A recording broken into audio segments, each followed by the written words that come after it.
قرآن مجید میں اللہ تعالیٰ کا ارشاد ہے وَلَمَّا ضُرِبَ ابْنُ مَرْيَمَ مَثَلًا وَلَمَّا ضُرِبَ ابْنُ مَرْيَمَ مَثَلًا إِذَا قَوْمُكَ مِنْهُ يَصِدُّونَ۔ قرآن کے الفاظ ہیں، ہوا خوب اچھی طرح سمجھیں کہ میں کیا کہہ رہا ہوں۔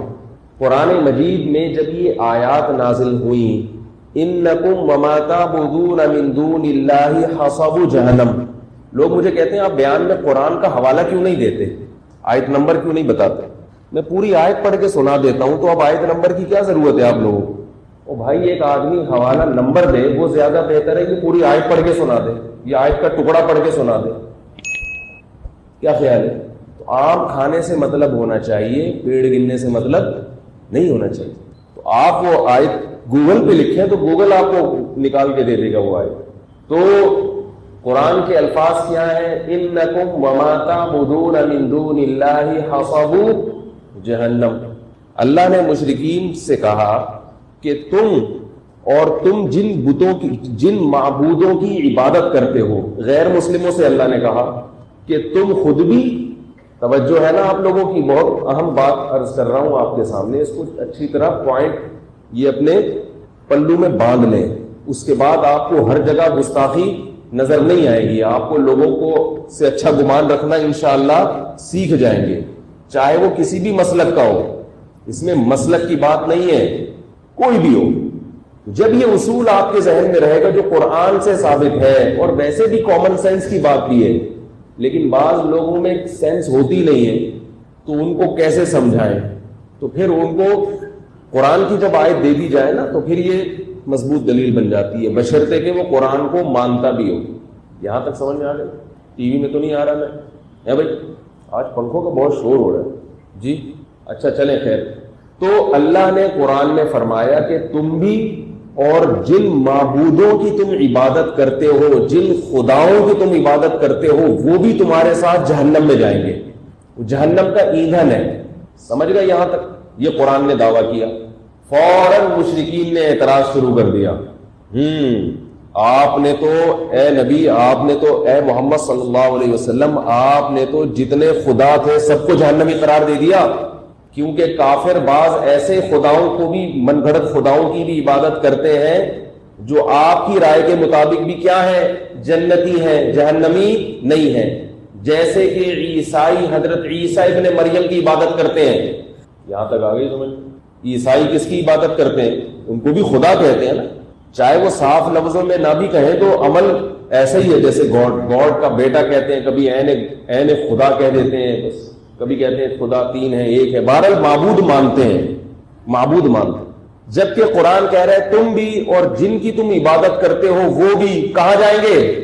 جہنم میں، جبکہ عیسیٰ علیہ السلام تو جہنم میں نہیں جائیں گے، یہ تو خود قرآن کہہ رہا ہے۔ تو قرآن نے اچھا انہوں نے پروپیگنڈا کرنا شروع کر دیا، آیت پکڑ لی اور کیا کرنا شروع کر دیا؟ پروپیگنڈا۔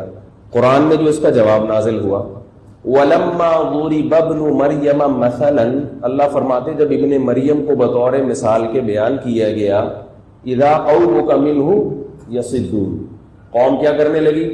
جھگڑنے لگی۔ اور فرمایا کہ مَا ضَرَبُوهُ لَكَ إِلَّا جَدَلًا، یہ لوگ جو عیسیٰ کی مثال دے رہے ہیں اور اعتراض کھڑا کر رہے ہیں، ان کا مقصد کوئی علمی اشکال نہیں ہے سوائے بحث مباحثے کی، پروپیگنڈا کرنے کی اور فتنہ پھیلانے کی ان کی کوئی نیت نہیں ہے۔ کیا مطلب؟ یہاں یہ مثال منطبق نہیں بیٹھتی، کیوں؟ ان ہوا عبد الا عبد انعمناہ علیہ، اس لیے کہ عیسیٰ ابن مریم اللہ کے وہ بندے ہیں جن پر اللہ کا انعام ہوا ہے، اور یہ بات یقینی معلوم ہے کہ جو انعام یافتہ لوگ ہوتے ہیں وہ جہنم میں نہیں جاتے، وہ تو خود بخود خارج ہیں، ان کا جنتی ہونا اتنا یقینی ہے کہ ان کو الگ سے مستثنی کرنے کی اور اس مثال سے خارج کرنے کی ضرورت تھی ہی نہیں۔ کیا مطلب؟ کہ جب اللہ نے یہ کہا کہ تم بھی اور تمہارے معبود بھی جہنم میں جاؤ گے، تو اس معبود سے وہ معبود خود بخود خارج ہے جن کا جنتی ہونا یقینی ہے، ان کو الگ سے بیان کر کے خارج کرنے کی ضرورت، بولتے کیوں نہیں یار، نہیں ہے، یہ تو کامن سینس کی بات ہے کہ وہ خود بخود اس میں داخل نہیں ہے۔ اس میں وہ معبود ہیں، وہ خود ساختہ معبود جن کا جنتی ہونا یقینی نہیں ہے، لیکن انہوں نے کیا کیا؟ قرآن کے ظاہری الفاظ کو پکڑا، مشرکین نے ظاہری الفاظ کو پکڑ کے فٹ کرنا شروع کر دیا اور پروپیگنڈا کرنا شروع کر دیا۔ اللہ نے پھر حضرت عیسیٰ کے فضائل بیان کیے، فرمایا وہ تو سیدھے راستے پر ہے، وہ تو علامات قیامات میں سے، قیامت کی علامات میں سے، قیامت کی علامت میں بھی سے بھی حضرت عیسیٰ کی حیات اور ان کا قرب قیامت میں نزول ثابت ہوتا ہے۔ وَإِنَّهُ لَعِلْمٌ لِلسَّاعَةِ، فرمایا وہ قیامت کا ایک بہت بڑا علم ہے۔ اللہ نے کسی نبی کو قیامت کا علم نہیں قرار دیا، حضرت عیسیٰ کو قرار دیا۔ اس سے بھی صاف پتہ چلتا ہے کہ عیسیٰ ابن مریم نے قرب قیامت میں نازل ہونا ہے، نازل ہوں گے تو لوگوں کو یقین آ جائے گا کہ قیامت کیا ہو رہی ہے، قریب آ گئی ہے۔ تو میں یہ کر رہا تھا کہ کسی کے الفاظ کے ظاہر کو پکڑ لینا اور اس سے فتنہ کھڑا کر دینا، یہ کن لوگوں کا کام ہے؟ فتنہ پرستوں کا کام ہے۔ پھر وہ علماء سے کہتے ہیں اس کی وضاحت کرو، پھر وہ وضاحت کریں گے تو اس وضاحت کی بیان میں سے کچھ پکڑ لیں گے، پھر اس وضاحت کی وضاحت، پھر اس وضاحت کی وضاحت، تو عجیب سا ملغوبہ بن جائے گا۔ تو خود بخود ہی یہ کام کیوں نہیں کر لیتے کہ جو شخص بیٹھا ہے لوگوں کے سامنے دین کی بات کر رہا ہے، اس کے بارے میں اچھا گمان رکھ لو کہ وہ غیر مسلم نہیں ہے، وہ گستاخ رسول نہیں ہے، وہ کیوں گستاخی کرے گا؟ وہ قرآن کا منکر نہیں ہے۔ جب وہ کوئی بات کرے جس کے دو مطلب نکلتے ہو تو خود بخود اس کو اچھے مطلب پر محمول کرنا ہماری بولتے کیوں نہیں ذمہ دار۔ بات آ گئی سمجھ میں؟ نہیں ہے میرا خیال۔ تو اب جو یہ یوٹیوب پہ آتا ہے نا کہ فلاں نے یہ بیان دیا، تو اس طرح یہ تحریروں میں بھی ہے، تحریروں میں بھی اگر کوئی ایسا پہلو نکل رہا ہے گستاخی کا، لیکن اس کا ایک اچھا پہلو بھی نکل رہا ہے، تو شریعت کیا کہتی ہے؟ اس کو گستاخی پر محمول کرنے کے بجائے صحیح معامل تلاش کیا جائے، اچھا معامل تلاش کیا جائے گا، اس کا اچھے یعنی لفظوں میں یاد کیا جائے گا اس کو۔ اس کی مثال ایسے ہے، دیکھو کوئی شخص یہ بیان کرے، میرے پاس تو زیادہ تر لوگ مولانا طارق جمیل صاحب کے کلپ بھیجتے ہیں، انہوں نے یوں کہا، کیونکہ مشہور وہ ہیں زیادہ، ان کی تقریریں زیادہ مشہور ہیں، انہوں نے بیان میں یہ کہا کہ اللہ نے جنازہ پڑھایا نبی صلی اللہ علیہ وسلم کا، تو یہ تو گستاخی ہو گئی۔ میں نے کہا اس میں گستاخی کیا ہو گئی بھائی؟ ہاں یہ الگ بات ہے کہ یہ حدیث سند کے لحاظ سے بہت کمزور ہے، اتنی کمزور روایت ہے، یہ تاریخی واقعہ، کوئی روایت بھی ایسی نہیں ہے، تو میں اس واقعے کو درست نہیں مانتا۔ یہ جو اللہ کا نے جنازہ پڑھایا، اس میں اختلاف رائے ہو سکتا ہے، ایک عالم کی یہ رائے ہو سکتی ہے کہ کوئی بھی تاریخی روایت ہے تو اس سے کوئی فقہی مسئلہ اگر ثابت نہیں ہو رہا تو اس کو بیان کرنے میں کوئی حرج نہیں ہے، ان سے کوئی حلال و حرام کا مسئلہ ثابت نہیں ہوا۔ دوسرے مولوی صاحب کی یہ رائے ہو سکتی ہے کہ نہیں بھائی اس قسم کی چیزوں میں روایت ذرا ٹھیک ہے، بہت زیادہ صحیح روایت نہ ہو لیکن بہت کمزور بھی نہ ہو، تو یہ اختلاف رائے ہو سکتا ہے۔ لیکن اس میں گستاخی کا پہلو نکالنا یہ زیادتی ہے بھائی۔ گستاخی تو جب ہوتی جب کوئی کہتا معاذ اللہ نقل کفر، اللہ کا جنازہ معاذ اللہ پڑھا گیا، نقل کفر، کفر نباشت، معاذ اللہ، اس میں گستاخی کہاں سے نکلا ہے؟ اس طرح کی چیزیں تو حدیث میں بھی ہیں۔ رسول اللہ صلی اللہ علیہ وسلم نے ارشاد فرمایا کہ جب کوئی بندہ کثرت سے نوافل پڑھتا ہے، نفلی عبادت کرتا ہے، صحیح حدیث ہے، تو اللہ تعالیٰ اس کے ہاتھ بن جاتے ہیں جس سے وہ پکڑتا ہے، اللہ اس کی آنکھیں بن جاتے ہیں جن سے وہ دیکھتا ہے، اللہ اس کے کان بن جاتے ہیں جن سے وہ بولتے کیوں نہیں سنتا ہے۔ اب اگر ہمارے زمانے میں کوئی مولوی صاحب ممبر پہ بیٹھ کے یہ مثال دے دے کہ تم کثرت سے عبادت کرو گے تو اللہ تمہارے ہاتھ بن جائے گا، تم کثرت سے عبادت کرو گے تو اللہ تمہاری آنکھیں بن جائے گا، کم از کم 1,85,00,000 کلپ اس کے خلاف مارکیٹ میں آئیں گے کہ گستاخ یہ اللہ کو کبھی کہہ رہے ہاتھ بن جاتا ہے، اللہ کو کبھی کہہ رہے آنکھیں بن جاتا ہے، اور آنکھیں بھی اس کی بن رہا ہے، اس سامنے والے، جس سامنے کوئی بھی ہو سکتا ہے۔ یہ دور چل رہا ہے، سمجھ رہے ہیں؟ یہ فتنے کا دور ہے، عمل زیرو مگر باتوں کو ایسا پکڑتے ہیں۔ تو یاد رکھو یہ لوگ دین کی خدمت نہیں کر رہے، لوگوں کو دین سے دور کر رہے ہیں، تبھی لبرل طبقہ دین سے اور دور ہو رہا ہے، علماء سے اور دور ہو رہا ہے کہ بھائی ان کا تو کچھ پتہ نہیں کب کون سی بات پکڑ لیں۔ اسی طرح یہ چپل پہ معاذ اللہ کبھی آ رہا ہے اللہ کا نام لکھا ہوا ہے، ایسی کبھی تصویر کبھی آ رہا ہے کہ وہ کیوں چپل پہ اللہ کا نام لکھے گا کوئی اللہ کے بندو؟ ذرا سی بھی کوئی دائیں بائیں لکیریں گھوم رہی ہوتی ہے نا یوں کر کے، اس کو بنا دیتے ہیں کہ چپل پہ کیا لکھا ہوا ہے، فلاں کمپنی نے چپل پہ اللہ کا، لہٰذا فلاں کمپنی کا بائیکاٹ کرو. کمپنیوں کا بائیکاٹ تو نہیں ہوگا، اس سے لوگ بالآخر آہستہ آہستہ علماء سے دور ہونا شروع ہو جائیں گے کہ یار ان مولویوں کو کوئی پتہ نہیں یہ کب کس چیز کو پکڑ لیں. ایسے لوگ اسلام دشمن بھی ہو سکتے ہیں. اسی طرح یہ بھی میسج بہت چلتے ہیں، فلاں امریکہ کے فلاں شہر میں ایک فلم بنائی گئی ہے جس میں فلانی بزرگ کا مذاق اڑایا گیا، جس میں نبی کا مذاق اڑایا گیا. لوگ بغیر تصدیق کے ایسی چیزوں کو واٹس ایپ پہ آگے بھیج دیتے. تو بہت احتیاط کرنی چاہیے کسی پہ گستاخی کا فتویٰ لگانے سے پہلے، کسی کو دائرہ اسلام سے باہر نکالنے سے پہلے، کسی کو منکر رسول یا نبی صلی اللہ علیہ وسلم کی نبوت کا منکر بنانے سے پہلے، کسی کو جہنمی قرار دینے سے پہلے بہت زیادہ احتیاط کی ضرورت. حتی الامکان اس کی بات کا اچھا معامل تلاش کرو. بھئی یہ مثالیں ہیں. یہ جو نبی نے فرمایا کہ جب کوئی بندہ کثرت سے عبادت کرتا ہے تو اللہ اس کے ہاتھ بن جاتے ہیں جن سے وہ پکڑتا ہے، اللہ اس کی آنکھیں بن جاتی ہیں جن سے وہ دیکھتا ہے. اس کا صحیح مطلب بھی تو ہو سکتا ہے. اور صحیح مطلب ہے کیا مطلب؟ اس کا کوئی کام اللہ کی مرضی کے خلاف نہیں ہو. اب وہ اللہ سے پوچھ کے اپنے ہاتھ کو استعمال کرے گا. گویا اس نے اپنا ہاتھ اللہ کے ہاتھ میں دے دیا کہ اللہ میرا اختیار ختم اپنے ہاتھوں پہ، میرا اختیار ختم اپنی آنکھوں پہ. اب جس چیز کو تو کہے گا دیکھوں وہ میں دیکھوں گا، گویا میں تیری آنکھوں سے دیکھوں گا. لیکن اگر پکڑنا چاہو تو اسی پہ کہ اللہ کی آنکھ، اللہ کو یہ کیوں کہہ دیا کہ اس کی آنکھ بھی ہوتی ہے بھائی؟ اللہ کو یہ کیوں کہہ دیا کہ اس کے ہاتھ بھی ہوتے ہیں؟ کیا خیال ہے؟ وہ مشہور واقعہ ہے نا، تاریخی کتابوں میں ایک واقعہ لکھا ہے، کوئی اس کی مستند نہیں ہے پہلے بتا دو، لیکن ایک واقعہ ہے، صحیح بھی ہو سکتا ہے اور غلط بھی. مگر اس واقعے سے جو مضمون ثابت ہو رہا ہے وہ مضمون صحیح ہے، اس لیے میں وہ واقعہ بیان کر دیتا ہوں. بھئی چلو اس سے سبق جو مل رہا ہے وہ سبق بہرحال صحیح مل رہا ہے، وہ قرآن و سنت سے ثابت ہے. تو ایک واقعہ لکھا ہے کتابوں میں کہ حضرت موسیٰ علیہ السلام نے ایک شخص کو دیکھا. وہ شخص کہہ رہا ہے کہ اے اللہ اگر تو میرے سامنے ہوتا، اللہ سے محبت کا اظہار کر رہا ہے ان لفظوں میں، اے اللہ اگر تو میرے سامنے ہوتا تو میں تیرے بالوں میں کنگھی کرتا. بیچارہ سیدھا سادہ تھا، شکر ہے ہمارے زمانے میں نہیں تھا، ورنہ فوراً تھا ہو جاتا ہوں. اگر ہوتا بھی تو اب تک تھا ہو چکا ہو، تھوڑی دیر کے لیے ہوتا. اس کے بعد ہم یہ کہہ رہے تھے کہ وہ تھا، اب نہیں. کسی نے اس کو مار دیا ہوتا اور قوم کا ہیرو بن کے اپنے آپ کو شمار کیا ہوتا کہ میں نبی کا سچا عاشق، کوئی بھی ڈیلیٹ کر دیتا اس کو.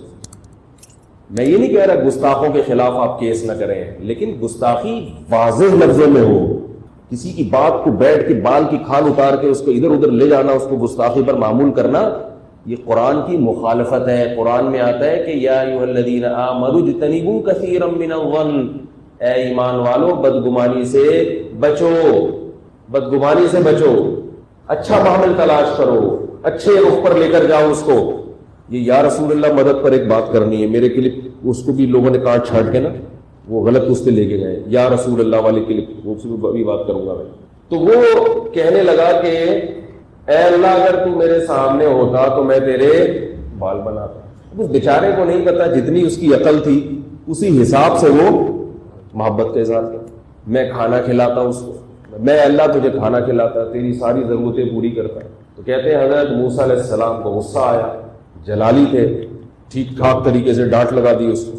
تو اللہ تعالیٰ نے حضرت موسیٰ علیہ السلام سے فرمایا، جس کو مولانا رومی نے ان اشعار میں پیش کیا ہے، تو برائے وصل کردن آمدی، تو برائے وصل کردن آمدی، نے برائے فصل کردن آمدی. اے موسیٰ تو لوگوں کو اللہ سے جوڑنے کے لیے آیا ہے، اللہ سے توڑنے کے لیے نہیں آیا. اس کی بیچارے کی مینٹل اپروچ اتنی ہے، اس کی سمجھ میں دیکھو ہمیں جو قرآن و حدیث نے اللہ کی جو ذات کے لحاظ سے جو باتیں کی ہیں نا، ایک تو اللہ کے وہ اوصاف ہیں، اللہ طاقتور ہے، اللہ علم والا ہے، اللہ قدرت والا ہے، یہ تو سب کی سمجھ میں آتی ہے. لیکن ہمارے ذہن سے قریب کرنے کے لیے، ہمیں اللہ کی ذات سمجھانے کے لیے قرآن میں اللہ کے لیے کچھ ایسے الفاظ استعمال ہوئے جو متشابہات میں سے ہیں، جن کی پوری کیفیات ہم نہیں سمجھتے. تو ہمیں یعنی ایک چیز ہماری فہم کے قریب کرنے کے لیے، جیسے حدیث میں آتا ہے قیامت کے دن اللہ روٹی پکائیں گے، اتنی بڑی روٹی ہوگی رحمان کے ہاتھوں سے پکے گی. صحابہ ان چیزوں کی گہرائی میں نہیں جاتے تھے کہ یا رسول اللہ اللہ کے ہاتھ کیسے ہیں، روٹی کیسے پکائے گا. ایک بات سمجھا دی, ہمیں بتا دیا بھائی اللہ اپنے بندوں سے محبت کا اس طریقے سے اظہار کرے گا. قرآن میں آدم علیہ السلام کے بارے میں اللہ نے فرمایا کہ اے فرشتوں, اے جن, تو نے اس کو سجدہ کیوں نہیں کیا, لما خلقت بیدی, جس آدم کو میں نے اپنے دونوں ہاتھوں سے بنایا ہے, اپنے دونوں ہاتھوں سے بنایا ہے. جب آپ دونوں ہاتھوں سے کوئی چیز بناتے ہیں, دیکھو جو چیزیں کمپنی سے بن کے آتی ہیں وہ الگ چیز ہوتی ہے, اور ایک آپ کی اپنے ہاتھ کی بنائی ہوئی. آپ اگر کوئی کارپیٹ بنائیں, اپنے ہاتھ سے سلائی کڑھائی کریں, کوئی سویٹر بنائیں اپنے ہاتھ سے, خواتین ہوتی ہیں نا سویٹر بناتی ہیں اپنے ہاتھ سے, بیٹے کو دے دیا, بیٹا یہ میرا ہاتھ کا بنا ہوا ہے, یہ میرے ابا کی جو فیکٹری تھی نا, جو کمپنی, اس میں نہیں بنایا میں نے, یہ ٹیلر سے نہیں بنوایا ہے. تو وہ ہاتھ کی بنی ہوئی چیز ٹیڑھی ویڑھی کیوں نہیں ہو, اس کی انسان قدر کرتا ہے کہ فلاں نے یہ اپنے ہاتھوں سے بنایا ہے. تو اللہ نے آدم علیہ السلام کی ویلیو کو بیان کرنے کے لیے, سب چیزیں اللہ نہیں بنائی ہیں, لیکن آدم علیہ السلام کے بارے میں اللہ نے جن سے کیا کہا, شیطان سے, کہ ایسی ذات کو تو نے سجدہ کیوں نہیں کیا جس کو میں نے اپنے, اور ہاتھوں بھی نہیں فرمایا, جس کو میں نے اپنے دونوں ہاتھوں سے بنایا ہے. اب فتنہ پرست آدمی کیا کرے گا, اللہ کے دونوں ہاتھ, اب اس کا مطلب تلاش کرو, اس پہ شروحات لکھو, اس پہ یوٹیوب پہ کلپ بناؤ, اور عقل مند کیا کہے گا, بھائی اللہ ہی مراد جانتا ہے, جو مقصد ہے وہ تو سمجھ میں آ رہا ہے نا. مقصد کیا ہے بھائی, اللہ آدم علیہ السلام کی ویلیو بیان کر رہے ہیں, مجھے اس سے الگ سے محبت ہے, بہت محبت سے بنایا ہے, اس سے زیادہ وہ آگے اس مسئلے میں بولو بھائی نہیں جائے گا.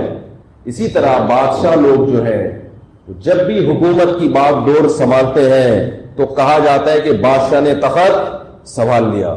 بادشاہ نے کیا کر لیا, تخت سنبھال لیا.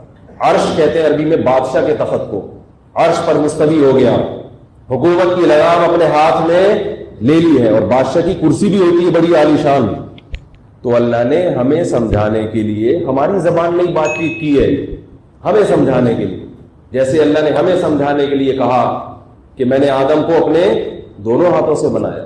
اللہ نے ہمیں سمجھانے کے لیے کہا کہ اللہ تعالیٰ اس پوری کائنات پر محیط ہے, عرش پر ہے, اور عرش پر اس کی کرسی ہے, اور وہاں پر اللہ جلوہ افروز ہے. اب آگے اس کی باریکیوں میں جانا, جیسے کہ آج کل یوٹیوب پہ 2 دھڑے چل رہے ہیں, دونوں انتہا کو پہنچے ہوئے ہیں. ایک کہہ رہا ہے کہ اللہ کو کوئی عرش پر مان لے اس سے مکان لازم آتا ہے, تو یوں کہہ دیا گویا اللہ کسی جہت کے ساتھ خاص ہے, تو وہ بھی گمراہ. دوسرا کہہ رہا ہے کہ نہیں, جو کہتا ہے کہ اللہ ہر جگہ موجود ہے وہ تو قرآن کی اس آیت کی نفی کر رہا ہے کہ اللہ عرش پر ہے, وہ بھی گمراہ. حقیقت یہ ہے کہ یہ دونوں گمراہ ہیں. اللہ کے بندے جتنا بتا دیا اس میں زیادہ گہرائی میں مت جاؤ, یہ چیزیں متشابہات میں سے ہیں. میں نے پچھلے ہفتے حدیث پیش کی تھی کہ ایک باندی نبی کے پاس آئی, آپ صلی اللہ علیہ وسلم نے پوچھا این اللہ, اللہ کہاں ہے؟ اس نے کہا پھر سما آسمان میں. آپ نے فرمایا اس کو آزاد کر دو, یہ مومن ہے. نہ اس باندی نے بتایا کہ یا رسول اللہ آسمان میں ہونے کا مطلب, میں نے بول تو دیا آسمان میں ہے, یا رسول اللہ آسمان میں ہونے کا مطلب تو یہ کہ اللہ کسی خاص رخ پر ہے. کیسی فضول بحثیں چل رہی ہیں. ایک صاحب نے بھیجا کہ اللہ اگر عرش پر ہے تو عرش اللہ سے, وہ ایک ٹی وی میں پروگرام آتا ہے, اس میں دیکھا کہ چند مولاناؤں کو بٹھا کے مرغوں کی طرح لڑایا ہوا ہے آپس میں, اور یہ مسئلہ جو ہے نا عرش والا, اس پہ لڑ رہے ہیں.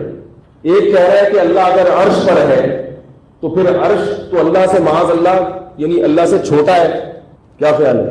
تو اللہ کی ذات تو عرش سے بڑی ہے, تو اللہ کیسے عرش پہ آ گیا؟ دوسرا جواب میں کہہ رہا ہے کہ نہیں, کہ وہ جو ہے ہر جگہ کیسے آ گیا. کس قدر خطرناک بحثیں ہیں جو اللہ کی ذات کے بارے میں میڈیا پہ لائی جا رہی ہیں, اور وہاں مولانا لوگ آپس میں کیا کر رہے ہیں, لڑ.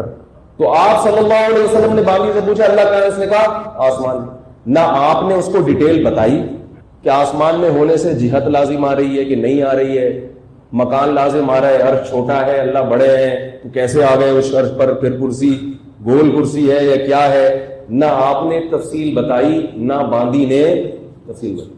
بس مبہم, اس سے زیادہ ہمیں اس کی گہرائی میں جانے کی ضرورت, بولو بھائی, نہیں ہے. اس سے زیادہ گہرائی میں جانے کی ضرورت نہیں. لوگ امام مالک رحمہ اللہ تعالیٰ کا واقعہ ادھورا پیش کر کے اس سے استدلال کرتے ہیں. امام مالک رحمہ اللہ تعالیٰ کی مجلس میں کسی نے سوال پوچھا کہ اللہ کے عرش پر ہونے کا مطلب کیا ہے؟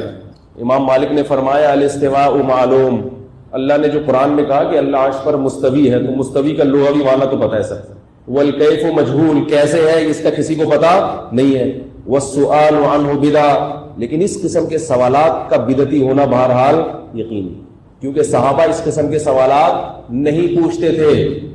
یہ جو ہے نا کہ یہ جو تم نے یہ سوال کیوں اٹھایا مجلس میں، یہ تو تم امت میں فتنہ پھیلا رہے ہو ایسی باتیں کر کے، اور حکم دیا اس کو مجلس سے باہر نکال دو۔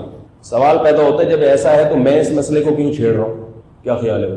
جب ان چیزوں میں نہیں پڑھنا چاہیے تو مولوی صاحب آپ کیوں پڑھیں، آپ کیوں ممبر پہ بیان کر رہے ہیں؟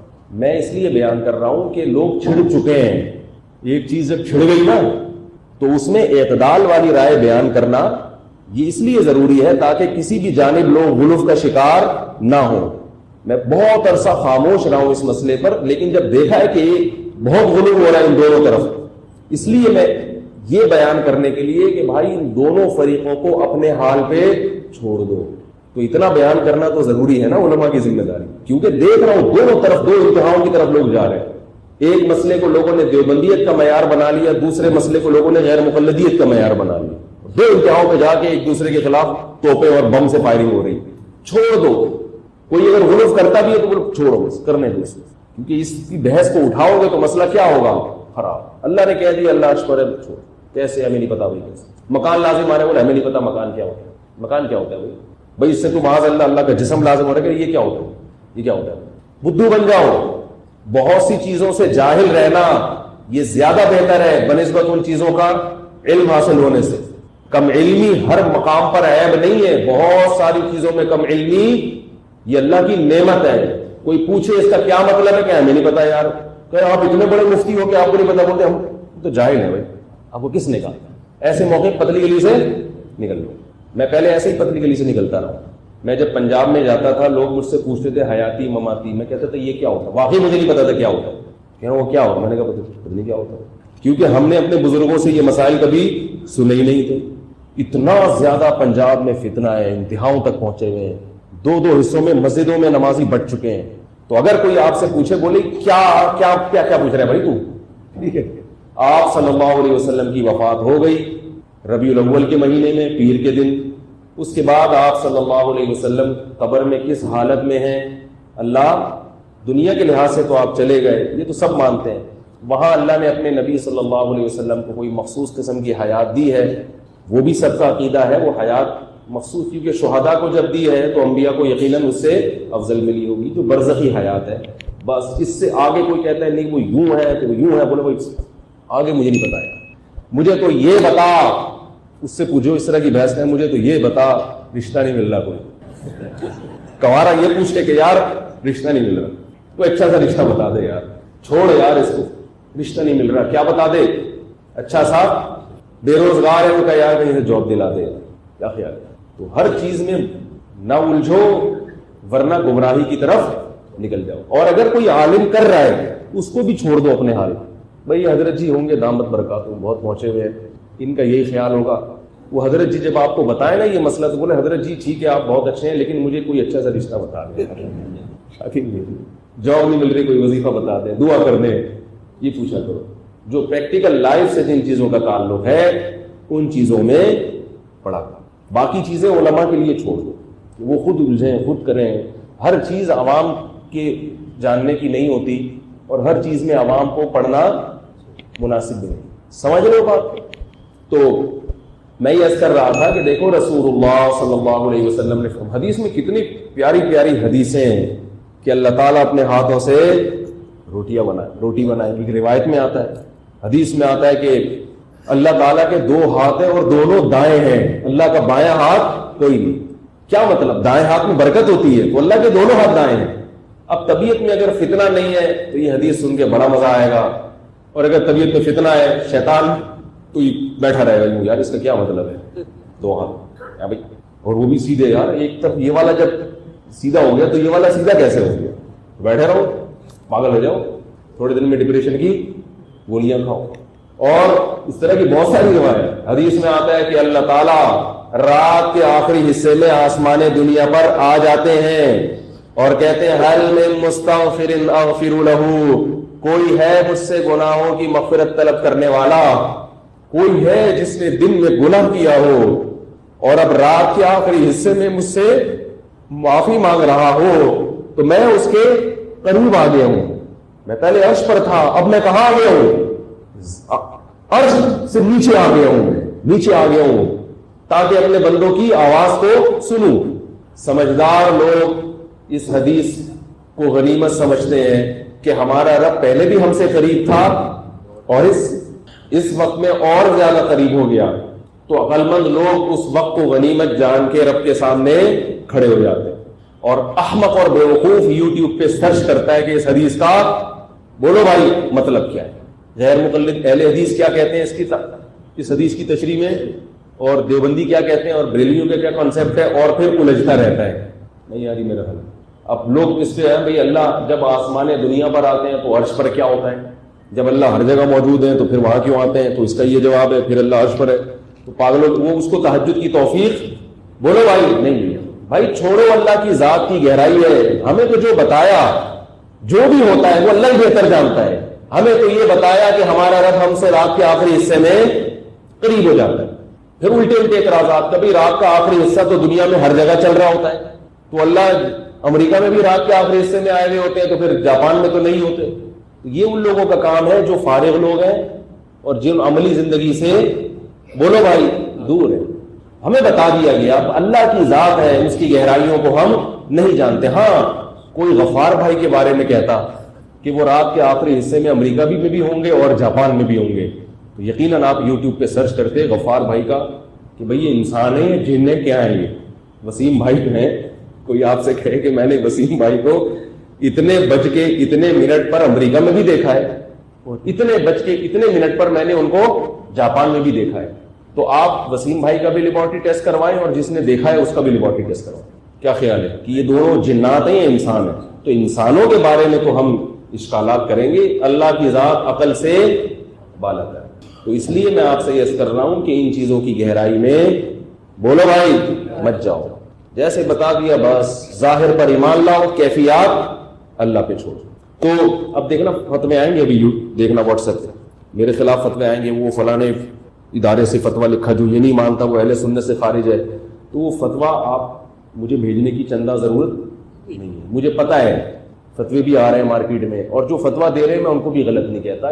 یہ سیاسی بیان نہیں ہے میرا, میں کہتا ہوں ان کی سمجھ میں یہ آ رہا ہوگا بھائی یہ کر لیں. کیا خیال ہے؟ ہر آدمی کو کی مینٹل اپروچ بھی ایک جیسی نہیں ہوتی, ہر آدمی کی معلومات بھی ایک جیسی نہیں ہوتی.